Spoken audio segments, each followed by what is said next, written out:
Hello friend, welcome back to the my channel. दोस्तों, आज की इस वीडियो में हम लोग साइंस के कुछ इंपॉर्टेंट और इंटरेस्टिंग क्वेश्चन को डिस्कस करेंगे। और ये सारे क्वेश्चन दोस्तों किसी ना किसी एग्जाम में पूछा हुआ है, और ये सारे क्वेश्चन दोस्तों आप लोगों के लिए काफ़ी इंपॉर्टेंट है और आपके आने वाले एग्जाम के लिए भी काफ़ी इंपॉर्टेंट है। तो वीडियो आप लोगों के लिए इंपॉर्टेंट होगा, वीडियो को अंत तक जरूर देखें। बाकी दोस्तों, अगर ये वीडियो आपको अच्छा लगे तो वीडियो पर एक लाइक और एक कमेंट जरूर कर दें। वीडियो को ज़्यादा से ज़्यादा अपने दोस्तों के साथ शेयर करें, और जो लोग चैनल पर नए आ रहे हैं चैनल को सब्सक्राइब करना ना भूलें। तो चलिए दोस्तों, आज के इस वीडियो को स्टार्ट करते हैं। यहाँ पर आज का जो हमारा पहला क्वेश्चन है वह अभिक्रिया, जिसमें दो अभिकारक भाग लेते हैं और केवल एक उत्पाद उत्पन्न करते हैं, क्या कहलाते हैं। ठीक है, तो वैसी अभिक्रिया जिसमें जो है दो रिएक्टेंट जो है पार्टिसिपेट करते हैं और केवल एक प्रोडक्ट बनाते हैं, तो वैसे अभिक्रिया का हम लोग किस नाम से जानते हैं। तो वैसे अभिक्रिया को दोस्तों हम लोग संयोजन अभिक्रिया या कॉम्बिनेशन अभिक्रिया कहते हैं। सो करेक्ट आंसर हो जाएगा ऑप्शन ए हो जाएगा। अब ये दोस्तों आप लोगों के लिए इसके लिए जो एक एग्जाम्पल याद रखिए। जैसे एग्जाम्पल के लिए यहाँ पर हम लोग ले लेते हैं, एक सोडियम है, सोडियम का रिएक्शन हम लोग करा दे रहे हैं दोस्तों क्लोरीन के साथ। ठीक है, तो ये क्लोरीन के साथ अभिक्रिया करके क्या बनाएगा, तो क्लोरीन के साथ अभिक्रिया करके बनाएगा दोस्तों ये सोडियम क्लोराइड। तो यहाँ पर आप देख रहे हैं, यहाँ पर ये दो एलिमेंट है आपस में रिएक्शन करके एक नया प्रोडक्ट और केवल एक ही प्रोडक्ट बना रहा है। ठीक है, तो इस तरह की अभिक्रिया का जहां पर भी आएगा तो इस तरह की अभिक्रिया का हम लोग क्या कहेंगे, संयोजन अभिक्रिया। ठीक है, तो इसे याद रखिएगा आप। उसके बाद नीचे में आपको दो रिएक्शन के नाम और नजर आ रहे होंगे। एक तो विस्थापन, जिसे हम लोग डिस्प्लेसमेंट रिएक्शन कहते हैं, और एक दोस्तों द्विविस्थापन, जिसे हम लोग डबल डिस्प्लेसमेंट रिएक्शन कहते हैं। ये दोस्तों आपका जो है एग्जाम के दृष्टिकोण से काफ़ी इंपॉर्टेंट है। इसे जो है क्वेश्चन कई बार एग्जाम में पूछ लिया जाता है, तो इसे भी आप याद रखिएगा। अब यहाँ पर जो है आपका विस्थापन अभिक्रिया क्या है, जिसे हम लोग डिस्प्लेसमेंट रिएक्शन कहते हैं। ठीक है, डिस्प्लेसमेंट रिएक्शन कहते हैं। अब डिस्प्लेसमेंट रिएक्शन एक ऐसा रिएक्शन है जिसमें एक हाईली एक्टिव या रिएक्टिव एलिमेंट, ठीक है, हाईली रिएक्टिव एलिमेंट दूसरे कम रिएक्टिव एलिमेंट को जो है डिस्प्लेस कर देगा। ठीक है, दूसरे कम जो रिएक्टिव एलिमेंट है उसे डिस्प्लेस कर देगा। तो इस तरह का जो अभिक्रिया क्या कहलाएगा दोस्तों, डिस्प्लेसमेंट अभिक्रिया कहलाएगा। एग्जाम्पल के लिए आप दोस्तों, जैसे आप एक एग्जाम्पल ले लीजिए, हम जो है मैग्नीशियम क्लोराइड का जो है रिएक्शन हम अगर कराना चाहें सोडियम के साथ। ठीक है, तो मैग्नीशियम क्लोराइड का जैसे ही हम रिएक्शन कराएंगे सोडियम के साथ, तो यहाँ पर जो दोस्तों सोडियम जो है ये मैग्नीशियम से काफ़ी ज़्यादा रिएक्टिव एलिमेंट है। ठीक है, मैग्नीशियम के कंपेयर में सोडियम ज़्यादा रिएक्टिव है। तो ये सोडियम क्या करेगा, मैग्नीशियम को डिस्प्लेस कर देगा और खुद उसके जगह आकर बैठ जाएगा। खुद बैठकर क्या बना देगा, ये NaCl2 बना देगा। उसके बाद यहाँ से मैग्नीशियम डिस्प्लेस हो जाएगा। तो इस तरह का जो अभिक्रिया क्या कहलाएगा दोस्तों, तो इस तरह का जो अभिक्रिया है ये डिस्प्लेसमेंट अभिक्रिया कहलाएगा। अब डिस्प्लेसमेंट अभिक्रिया कौन सा है और कौन एलिमेंट किसको जो है डिस्प्लेस करेगा, इसके लिए दोस्तों आपको रिएक्टिव एलिमेंट पता होना चाहिए। कौन एलिमेंट किससे ज़्यादा रिएक्टिव एलिमेंट है, तो ये पता होना चाहिए। तो ये मेरे साथ ये सारे जो है एलिमेंट को आप लिख लीजिए। जैसे अगर पूछा जाए सबसे हाईली जो रिएक्टिव एलिमेंट कौन है दोस्तों, तो सबसे हाईली जो रिएक्टिव एलिमेंट जो होता है ये पहले नंबर का है, ये पोटेशियम। पोटेशियम का दूसरे नंबर पर कौन आ जाएगा दोस्तों, तो दूसरे नंबर पर जो आपका आ जाएगा सोडियम आ जाएगा।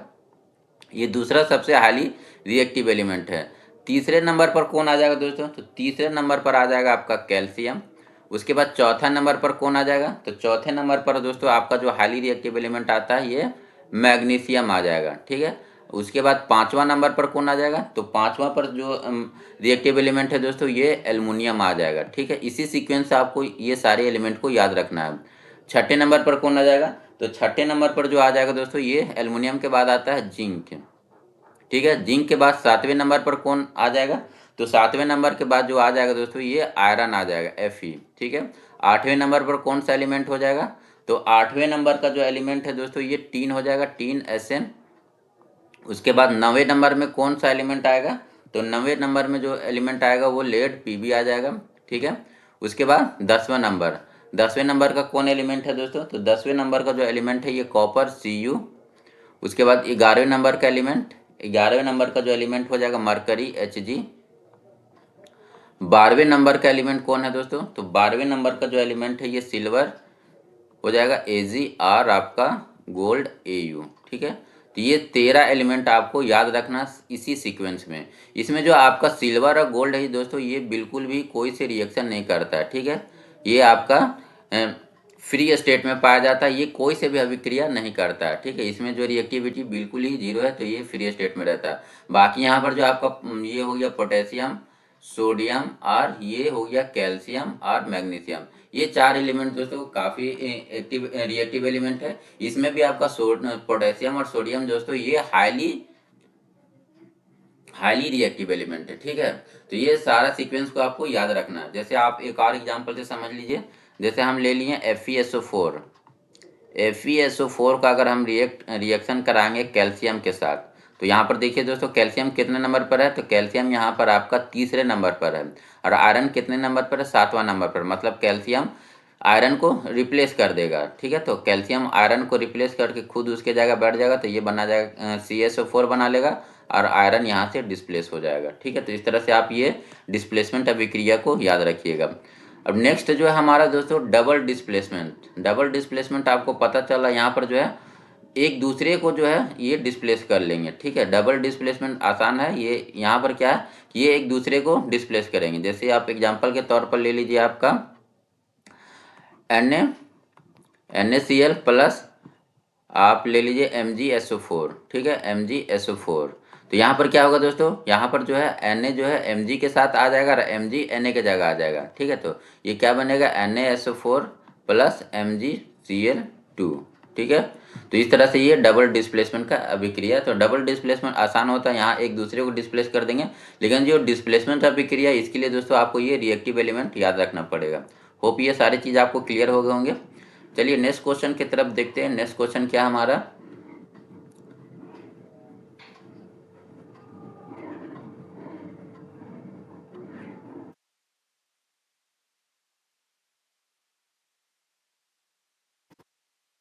नेक्स्ट क्वेश्चन जो है दोस्तों हमारा, डैश एक भौतिक राशि है जिसकी इकाई वोल्ट एम्पियर है, ठीक है। तो कौन सा एक ऐसा फिजिकल क्वांटिटी है जिसका जो है SI यूनिट वोल्ट एम्पियर होगा, वोल्ट एम्पियर। तो वोल्ट एम्पियर या आपको यहाँ से देखने से ही पता चल रहा है दोस्तों ये किसका यूनिट हो जाएगा, तो रेजिस्टेंस का, ठीक है। रेजिस्टेंस का हम लोग SI यूनिट का बात करेंगे तो ये ओम में हो जाएगा, लेकिन वोल्ट एम्पियर को हम लोग क्या कहते हैं, ओम कहते हैं। सो यहाँ पर जो करेक्ट आंसर हो जाएगा ऑप्शन डी हो जाएगा, रेजिस्टेंस। रेजिस्टेंस के लिए एक फॉर्मूला आर याद रखिए, R = ρ L/A, ठीक है। सबसे पहले रेजिस्टेंस क्या होता है दोस्तों, तो रेजिस्टेंस किसी एलिमेंट का एक ऐसा प्रॉपर्टी है जो फ्लो ऑफ करंट को अपोज करता है, ठीक है। ये क्या प्रोवाइड करता है, फ्लो ऑफ करंट को जो है अपोज करता है, मतलब उसको रोकता है। फ्रीली जो है फ्लो होने से करंट को रोकेगा, तो वैसे एलिमेंट का हम लोग क्या कहेंगे, रेजिस्टेंस। रेजिस्टेंस इक्वल टू क्या होता है, ρ L/A। ये यहाँ पर रो क्या है दोस्तों, तो रो हो जाएगा आपका रेजिस्टिविटी, एल हो जाएगा एलिमेंट का लेंथ और ए हो जाएगा उस एलिमेंट का क्रॉस सेक्शन।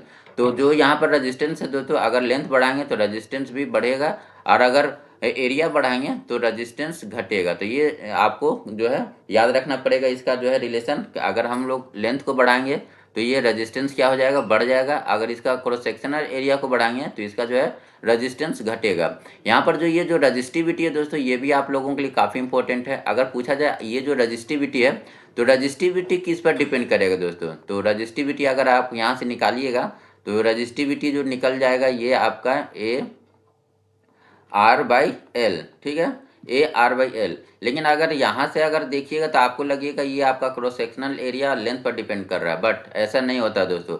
ये जो रजिस्टिविटी है दोस्तों, ये पूरी तरह से जो है मटेरियल पर डिपेंड करता है। आप किस तरह का मटेरियल यूज कर रहे हैं ये उस पर डिपेंड करेगा, ठीक है।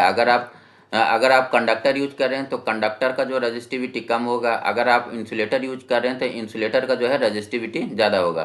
तो ये आप पूरी तरह जो है ये किस पर डिपेंड करता है दोस्तों, रजिस्टिविटी, तो ये मटेरियल पर डिपेंड कर रहा है। आप किस तरह का मटेरियल यूज कर रहे हैं तो उस पर ये डिपेंड करेगा। तो ये चीज़ को आप जरूर ध्यान में रखिएगा।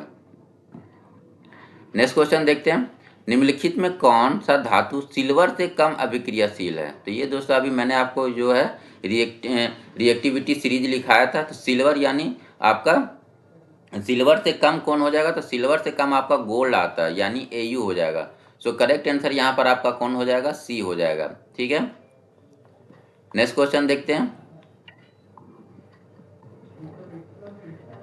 नेक्स्ट क्वेश्चन हमारा, अवतल दर्पण का वक्रता केंद्र डैश पर स्थित होता है। तो अवतल दर्पण का वक्रता केंद्र पूछ रहा है दोस्तों। तो अवतल दर्पण का जो वक्रता केंद्र होता है ये इसके दर्पण के सामने होता है, यानी जो है करेक्ट आंसर हो जाएगा ऑप्शन डी हो जाएगा। मानव शरीर के किस भाग में विली उपस्थित होता है, ठीक है, मानव शरीर के किस अंग में जो है ये विली लाइक स्ट्रक्चर उपस्थित होता है, तो ये आपका दोस्तों कहाँ पर, छोटी आंत में। अब ये क्या करता है दोस्तों, तो विली जो है ये भोजन को सरफेस एरिया प्रोवाइड करता है भोजन के पाचन के लिए, ठीक है। विली लाइक स्ट्रक्चर क्या करता है, भोजन को सरफेस एरिया प्रोवाइड करता है भोजन के पाचन में ये हेल्प करता है, ठीक है, तो ये याद रखिएगा। चलिए नेक्स्ट क्वेश्चन की तरफ चलते हैं। नेक्स्ट क्वेश्चन है हमारा, वे हाइड्रोकार्बन जो दो कार्बन परमाणुओं के बीच द्विबंध होते हैं कहलाते हैं, ठीक है। वैसे हाइड्रोकार्बन जो दो कार्बन परमाणु के बीच जिसमें द्विबंध होता है, तो वैसे हाइड्रोकार्बन का हम लोग क्या कहते हैं दोस्तों, तो ये असंतृप्त यौगिक कहलाता है, यानी जो करेक्ट आंसर होगा ऑप्शन डी हो जाएगा, ठीक है। और संतृप्त यौगिक कौन होते हैं, जिनके बीच जो है सिंगल बॉन्ड होता है, ठीक है। सिंगल अगर बॉन्ड होगा तो उसे हम लोग क्या कहेंगे, संतृप्त यौगिक कहेंगे। अगर डबल बॉन्ड पाया जाएगा तो उसे हम लोग असंतृप्त यौगिक कहेंगे। अब ये जो सिंगल बॉन्ड है दोस्तों ये किस में होगा, एल्केन में होता है, ठीक है। सिंगल बॉन्ड किस में होगा, एल्केन में होगा। उसके बाद आपका बच गया एल्कीन और एल्काइन, एल्कीन और एल्काइन, ठीक है, ये याद रखिएगा, ये भी एग्जाम में आपका पूछा हुआ है। एल्कीन और एल्काइन में कौन सा बॉन्ड होता है, तो ये आपका डबल बॉन्ड होता है। और ये एल्कीन और एल्काइन किस तरह का यौगिक है, तो ये असंतृप्त यौगिक है। एल्केन जो है इसमें सिंगल बॉन्ड होता है, और ये किस तरह का यौगिक है, तो ये आपका संतृप्त यौगिक है। इसके अलावा इसका फॉर्मूला भी आपसे कई बार इससे क्वेश्चन पूछ लिया जाता है। तो एल्केन का जो फॉर्मूला होता है CnH2n+2 होता है, ठीक है, CnH2n+2। एल्कीन का क्या होगा दोस्तों, तो CnH2n हो जाएगा। और एल्काइन का क्या होगा, CnH2n-2 हो जाएगा, ठीक है। तो ये फॉर्मूला भी आपको ध्यान में रखना होगा। नेक्स्ट क्वेश्चन की तरफ चलते हैं। नेक्स्ट क्वेश्चन हमारा, न्यूलैंड का अष्टक नियम किसके साथ सुपरिभाषित होता है। तो न्यूलैंड का जो अष्टक का नियम है दोस्तों ये जो केवल हल्के एलिमेंट के लिए लागू हो पाया था, यानी जो करेक्ट आंसर होगा ऑप्शन डी हो जाएगा, ठीक है। न्यूलैंड का जो अष्टक नियम है ये केवल हल्के तत्व के लिए ही जो है लागू हो पाया था। अगला क्वेश्चन देखते हैं, परिवर्तित किरण मुख्य फोकस से गुजरता है जब आपतित किरण, ठीक है, तो जब अगर आपका परिवर्तित किरण जो है मुख्य फोकस से होकर गुजरेगा, ठीक है, परिवर्तित किरण जो है किससे होकर गुजर रहा है, मुख्य फोकस से होकर गुजरेगा, तो ये परिवर्तन के बाद कैसे गुजरेगा दोस्तों, तो ये एक्सिस के पैरेलल में गुजरेगा। तो यहाँ पर जो करेक्ट आंसर हो जाएगा अवतल दर्पण के प्रमुख धुरी के समानांतर, ठीक है, ऑप्शन ए यहाँ पर करेक्ट आंसर हो जाएगा। नेक्स्ट क्वेश्चन देखते हैं, तांबा, चांदी, निक्रोम और कांच के तार समान लंबाई और व्यास के होते हैं, तो इसमें किसका प्रतिरोध अधिक होता है। तो ये जो रेजिस्टेंस आपको अभी मैंने बताया दोस्तों रेजिस्टेंस है, तो रेजिस्टेंस ये दोस्तों जो कंडक्टर होता है, कंडक्टर में जो रेजिस्टेंस है वो काफ़ी कम होगा, या फिर आप ऐसे कह लीजिए मेटल वाले जितने भी एलिमेंट होंगे उसमें जो है रेजिस्टेंस काफ़ी कम होता है, ठीक है। उसके बाद आपका जो इंसुलेटर है इसमें रेजिस्टेंस काफ़ी हाई होगा। उसके बाद आपका सेमी कंडक्टर, इसमें दोस्तों रेजिस्टेंस इसमें भी कंडक्टर और इंसुलेटर के बीच में होगा, ठीक है। तो यहाँ पर पूछ रहा है तांबा, तो ये आपका मेटल में आ जाएगा, चांदी भी मेटल में आ जाएगा, नाइक्रोम भी आपका जो है मेटल में आता है। तो यहाँ पर जो करेक्ट आंसर हो जाएगा कांच, ठीक है, कांच आपका क्या होता है, इंसुलेटर होता है, तो कांच में जो रेजिस्टेंस काफ़ी अधिक होगा। सो यहाँ पर जो करेक्ट आंसर हो जाएगा ऑप्शन बी हो जाएगा। नेक्स्ट क्वेश्चन की तरफ चलते हैं, क्या होता है जब बिना बुझा चूना जल के साथ तीव्र अभिक्रिया करता है। तो जब बिना बुझा हुआ चूना को जल के साथ अभिक्रिया कराएंगे, ठीक है, तो यानी जो बिना बुझा हुआ चूना कौन होता है, कैल्शियम ऑक्साइड CaO को जब हम लोग H2O यानी वाटर के साथ अभिक्रिया कराएंगे दोस्तों, तो ये क्या हो जाएगा, तो ये कैल्शियम हाइड्रोक्साइड बनाएगा, CaOH का होल 12, और साथ में काफ़ी ज़्यादा हीट को प्रोड्यूस करेगा, ठीक है, साथ में क्या करेगा, काफ़ी ज़्यादा हीट को प्रोड्यूस करेगा। तो हीट निकल रहा है मतलब ये कैसा हो जाएगा, उष्मा छेपी हो जाएगा, मतलब छेपी मतलब निकलना होता है, अशोषी मतलब लेना होता है। तो यहाँ पर हीट निकल रहा, तो ये किस तरह का अभिक्रिया हो जाएगा, उष्मा छेपी अभिक्रिया हो जाएगा, यानी जो करेक्ट आंसर होगा ऑप्शन सी हो जाएगा। अगला क्वेश्चन है, आधुनिक आवर्त सारणी के 7वें आवर्त में कितने तत्व मौजूद होते हैं।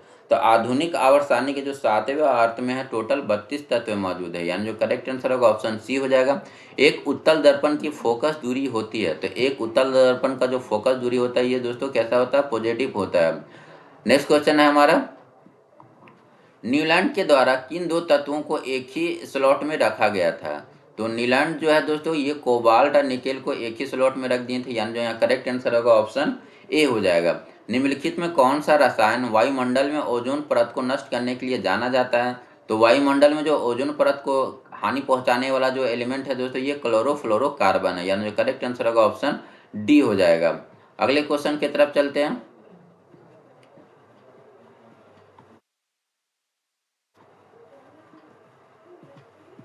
नेक्स्ट क्वेश्चन हमारा, डैश के बढ़ने पर धारावाही चालक के द्वारा उत्पन्न चुंबकीय क्षेत्र घट जाता है। तो जो ये मैग्नेटिक फील्ड है दोस्तों, मैग्नेटिक फील्ड का अगर आपको फॉर्मूला याद होगा तो ये होता है mu I by 2 pi r, जहाँ आर क्या है दोस्तों, तो आर डिस्टेंस हो जाएगा, आई हो जाएगा करंट और म्यू हो जाएगा परमिटिविटी। तो यहाँ पर आप देख रहे हैं जैसे जैसे अगर रेजिस्टेंस बढ़ाएंगे तो इसका जो मैग्नेटिक फील्ड है ये घटेगा। तो यहाँ पर जो करेक्ट आंसर हो जाएगा ऑप्शन ए हो जाएगा, दूरी को बढ़ाने से जो है चुंबकीय क्षेत्र घट जाता है। अगला क्वेश्चन है, जब सोडियम सल्फेट बेरियम क्लोराइड के साथ अभिक्रिया करता है तब कौन सा जो है उत्पाद यानी को प्रोडक्ट बनता है? तो यहाँ पर किसका किसका, तो सोडियम सल्फेट हो गया दोस्तों NaSO4 को जब हम अभिक्रिया करा रहे हैं बेरिलियम क्लोराइड से BrCl2 के साथ अभिक्रिया कराते हैं तो यहाँ पर को प्रोडक्ट के रूप में क्या बनता है? तो यहाँ पर सबसे पहले दोस्तों ये डबल डिस्प्लेसमेंट का अभिक्रिया, तो ये BrSO4 हो जाएगा R प्लस ये NaCl2 हो जाएगा। तो ये जो NaCl2 है दोस्तों आपका को प्रोडक्ट के रूप में बनता है। सो यहाँ पर जो करेक्ट आंसर होगा ऑप्शन बी हो जाएगा। इसके अलावा याद रखिए जो ये बेरियम सल्फेट बना दोस्तों ये कैसा होगा, ये जल में अघुलनशील होगा। ये भी आपका क्वेश्चन पूछा हुआ है, ठीक है। ये जल में कैसा होगा, अघुलनशील होगा। और यहाँ पर जो आपको सोडियम क्लोराइड का ये जो नज़र आ रहा है तो ये कैसा है, जल में घुलनशील होगा, ठीक है। तो ये दोनों भी आपका क्वेश्चन इंपॉर्टेंट है, याद रखिएगा। जब ये दोनों अभिक्रिया करते हैं तो बेरिलियम जो सल्फेट रहता है दोस्तों ये जल में अघुलनशील होगा और सोडियम जो क्लोराइड है ये जल में घुलनशील होगा। एस्फेलेरेराइट निम्न से किस धातु का अयस्क है? तो एस्फेलेरेराइट ये दोस्तों जस्ता का अयस्क है, यानी जो करेक्ट आंसर होगा ऑप्शन सी हो जाएगा। नेक्स्ट क्वेश्चन है, डेबनायरा के त्रिक में तत्वों को निम्न से किस प्रकार लिखा गया था? तो जो डेबेराइनर था दोस्तों उन्होंने ट्रिक नियम दिया था और ये जो है इनके जो एलिमेंट थे ये किस पर आधारित हैं? तो ये बढ़ते परमाणु द्रव्यमान के साथ ये जो थे इसको जो है जो अरेंज किए थे। डेबनायरर के त्रिक नियम में जो है एलिमेंट को किस तरह सजाया गया था? तो बढ़ते परमाणु द्रव्यमान के आधार पर सजाया गया था, यानी जो करेक्ट आंसर होगा ऑप्शन बी हो जाएगा। सो दोस्तों यहाँ पर हमारा जो है 20 क्वेश्चन ये कंप्लीट हो गया। आप लोगों को ये सारे क्वेश्चन कैसे लगे कमेंट करके जरूर बताएं। बाकी दोस्तों अगर वीडियो अच्छा लगा तो वीडियो पर एक लाइक और कमेंट जरूर करें। Thank you for watching this video.